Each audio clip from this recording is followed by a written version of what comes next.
Hey, welcome to this episode of Making It Work. I'm going to be showing you how, sharing recipes for some paleo flour blend, or just kind of like a grain-free all-purpose flour that I like to use. And then also we're going to make some biscuits too. So let's get started.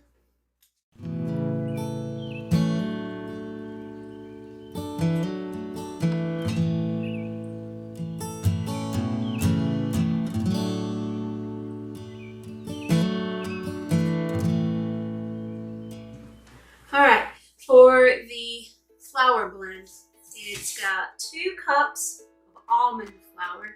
You can sift that if you really want to make it real fine, but I'm not that worried about it. So that was 2 cups of almond flour, a cup of arrowroot flour, and I tell you what, arrowroot and tapioca flour are some of the messiest things out there. There we go, that is a cup of arrowroot flour. And half a cup of coconut flour. So I guess just some of these are real grainy, the nut flours are real grainy. And then the tapioca and arrowroot flours are real fine. This is a half a cup of tapioca flour.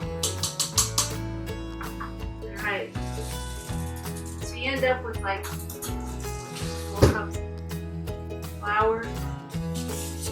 All-purpose flour. Just kind of stir that together, whisk it, whatever way you need to stir it up. This is some that I have. Okay, you want it mixed up pretty good. Just put that back into here.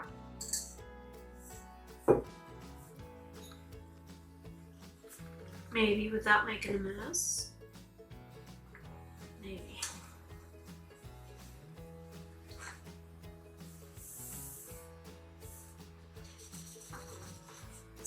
Okay, so that is super easy. A nice all-purpose type flour. It was 2 cups of almond flour, a cup of arrowroot flour, half a cup of coconut flour, and half a cup of tapioca flour. And you can, again, sift the almond flour if you want it to be real fine, but it doesn't bother me. The thing with the nut flours, like the almond flour, the coconut flour, after a while, everything really started tasting the same, no matter what I did with it. I have a really good almond flour chocolate chip cookie recipe that I like. I'll share that someday. But I've got a biscuit recipe that uses some of this and some cassava flour, actually. So let's get started on that. It's going to be a cup of this all-purpose flour or paleo flour blend, whatever you want to call it. It's grain-free all-purpose flour. A cup of cassava flour, 4 teaspoons of baking powder, a half a teaspoon of salt, a half a cup of cold butter, it's a whole stick, a cup of milk, and a tablespoon of either lemon juice or apple cider vinegar. And all that does is make that milk, give it that twang like a buttermilk. So we're going to start with preheating the oven to 425.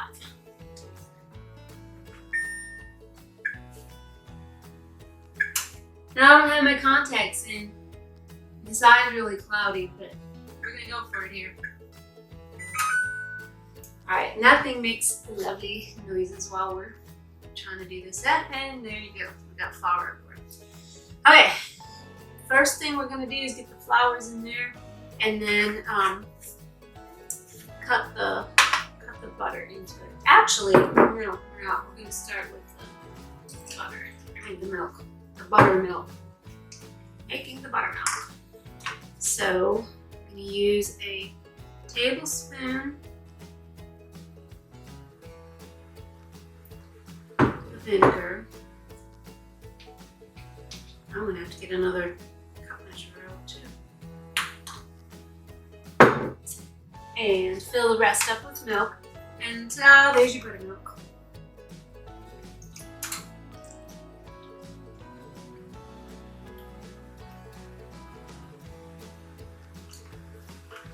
Okay. Oh, and I like to add an egg to this biscuit recipe. You don't have to, but I feel like it, I don't know, helps kind of hold everything together better. So let's get a cup. So it's a cup of the all-purpose flour.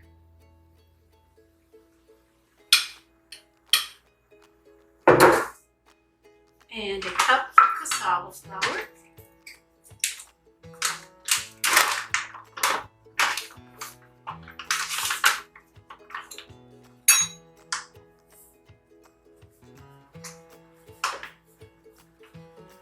I think the cassava flour kind of helps it to not have that same coconut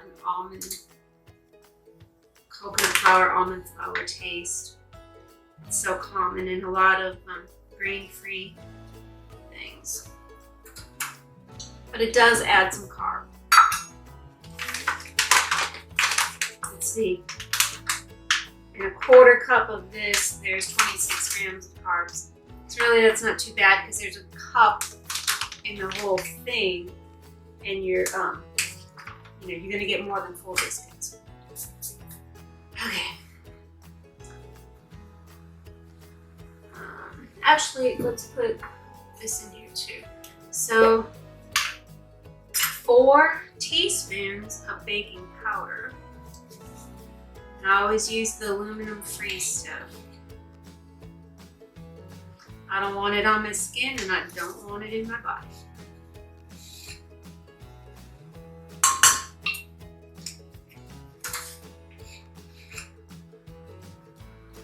Three.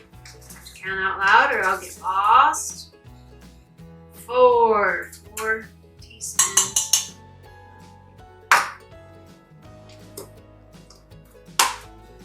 And a half a teaspoon of salt.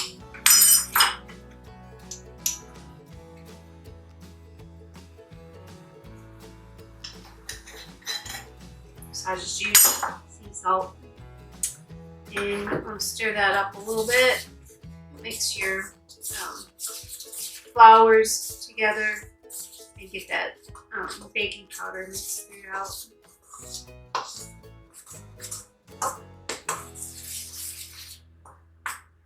And then we're going to cut that butter in. And I usually literally cut the butter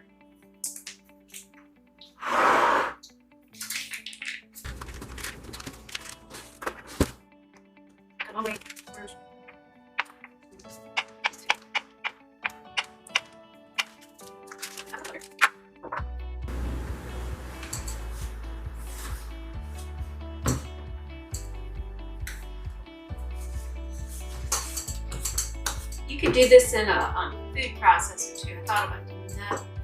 Just, process it like on spurts, little short bursts, whatever, until the butter was cut into it. I also thought about, and I don't know if this would work or not, but I'd like to try it sometime.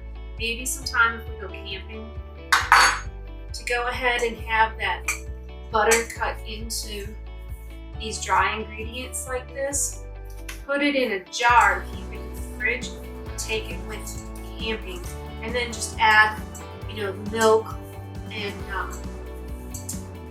egg if you can use it, and make the biscuits. I think that would be a really easy way to have some grain-free biscuits while you're traveling. I'm gonna try that sometime. Alright, yeah, just keep cutting butter. If you've ever made biscuits before, you know exactly what I'm doing. Cutting this into like really tiny pieces. And flours and dry ingredients.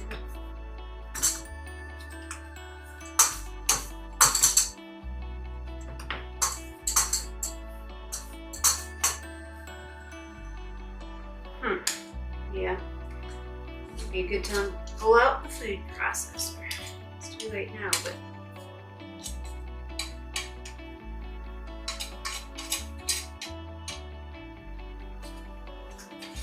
So I think that would be very similar to like a grain-free biscuit type thing.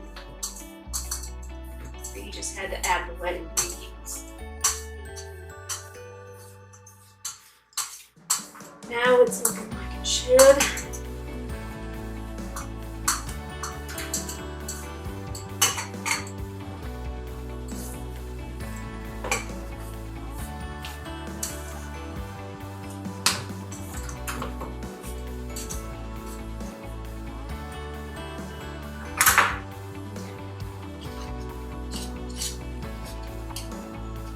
Still got a few big pieces of butter, but I'm not going to worry about that.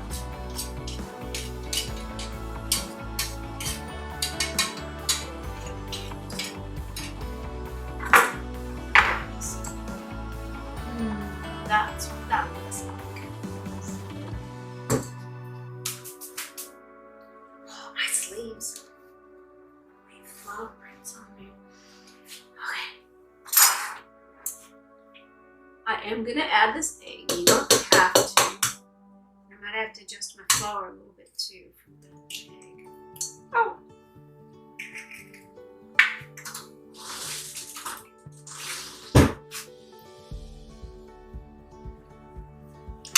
And then,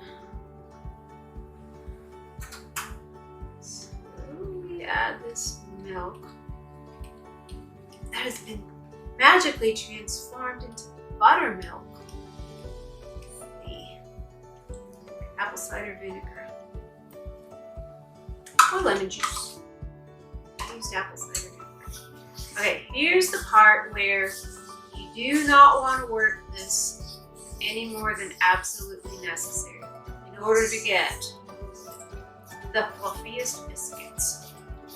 Oh, yeah, definitely going to add a little flour.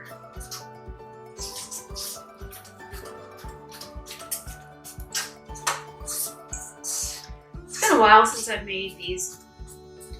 I've added up to like half more flour. And that's the way I bake and cook. I just keep adding into little trays. Just trays. So if you end up with a nice thick dough, or if you want to do it that way, you can do, I use just a regular old biscuit cutter. I think I'm gonna make like a drop biscuit. I'll show you what the dough looks like. So I'll just use like a cookie sheet with some parchment paper on it and drop these. Yeah, it's looking a lot like biscuit type biscuits.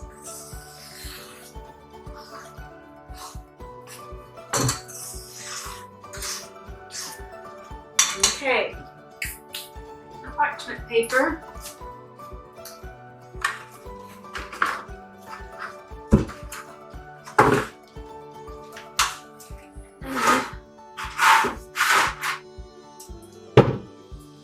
I love this old air bake and obviously I've used it for several years.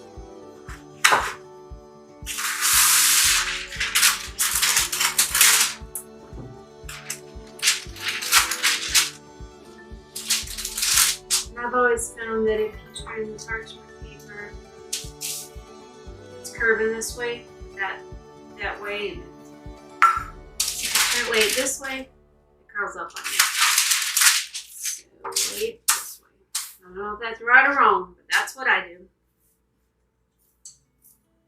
Okay. Let's see past my bib here.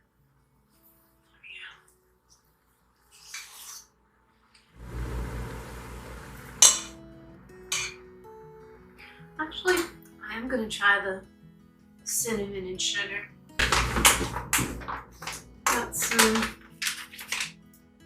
coconut sugar. So apparently the battery died.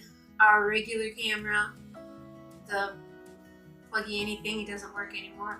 So we've got batteries and charger on the way for it. But in the meantime, I'm using this one and I don't know what I'm doing and the batteries are not great.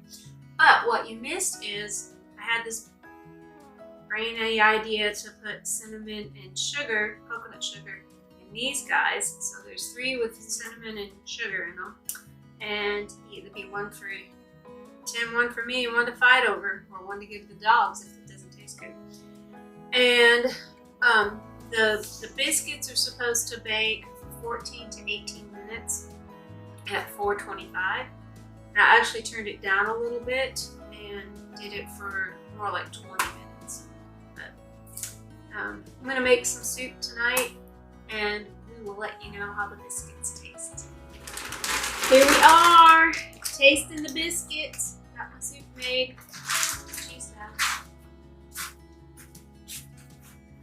Oh, sorry. Had to give the dogs some cheese hat.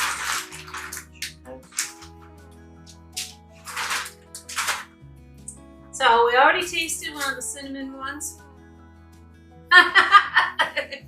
And we're getting ready to taste some of these guys. Not like we haven't had them before, but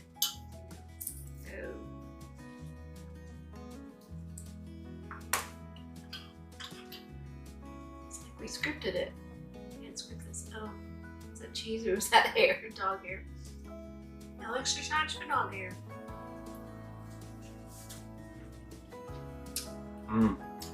You wouldn't like it.